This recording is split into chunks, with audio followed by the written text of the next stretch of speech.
হুজুর কিভাবে যে লিখি, কেমনে লিখি, আমার বিয়ের বয়স পার হতে যাচ্ছে, এইদিকে আমার পড়ালেখা শেষ হতে যাচ্ছে, বাসায় বিবাহের কথা বলতে পারি না লজ্জায়, বাসায় কারো কোনো মাথা ব্যথা নেই, এই ব্যাপারে আপনি কিছু বলুন। এটা আমার বোন প্রশ্ন করেছেন। এটা অবশ্যই পড়তে হবে, সবাই পড়েন আলহামদুলিল্লাহ। তার মানে আমার বোন বুঝে গিয়েছেন শুধুমাত্র শিক্ষা দিয়ে চরিত্র রক্ষা হয় না, বিয়ের দ্বারাই চরিত্র রক্ষা হয়।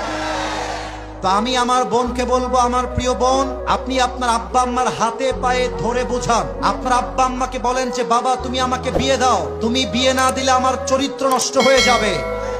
যদি আপনার চরিত্র নষ্ট হচ্ছে দেখার পরেও, এই কথা যুবকদের জন্য বলছি এবং বাধ্য হয়ে বলছি, যদি তুমি দেখো তোমার বাপ মা দেখছে তুমি জেনায় জড়াচ্ছ, তোমার বাপ মা দেখছে তুমি হারাম প্রেম করছো, তবুও তোমাকে বিয়ের জন্য রাজি হচ্ছে না, সেই ক্ষেত্রে আমি আসিফ হুজুর বলে গেলাম, এখানে বাপ মায়ের মতের চাইতে বিয়েটা 1000 গুণ বেশি উত্তম হয়ে যাবে।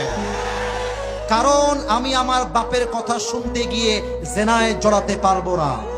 কিয়ামতের দিন আমার আব্বা আমার বিপক্ষে চলে যাবে, আর আমি আমার জেনার জন্য জাহান্নামে প্রবেশ করব, ঠিক কি না? এজন্য আমার প্রিয় বোন, আব্বা আম্মাকে বোঝান, আলেম ওলামা নিয়ে যান, আব্বা আম্মাকে বলতে বলেন বিয়ে দিলে দিবে, আমরা হারাম চাই না, আল্লাহর জমিন আমরা হালাল নিয়ে বাঁচতে চাই। আল্লাহ প্রত্যেকটা যুবককে হালালে আসার তৌফিক দান করুক, পড়েন সবাই আমিন।